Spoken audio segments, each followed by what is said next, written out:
Mahabharatam reference cinema 90% reference ఉంటుంది.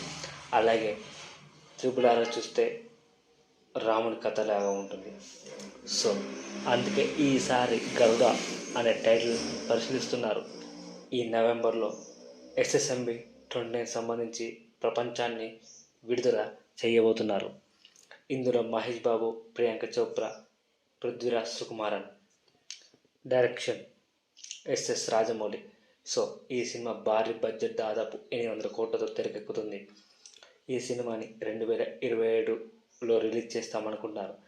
కానీ ఈ సినిమా కోసం ఫ్యాన్స్ ఎదురు చూస్తున్నారు.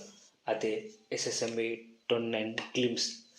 అది 1 minute ఉంటుందా, 2 minutes ఉంటుందా, 3 minutes ఉంటుందా తెలియదు. కానీ డెఫినెట్గా ఈ నవంబర్లో ఈ సినిమాకు సంబంధించిన ప్రపంచాన్ని చూపించబోతున్నారు. వెయిట్ చేయండి అని రాజమౌళి గారు చెప్పారు. సో తప్పకుండా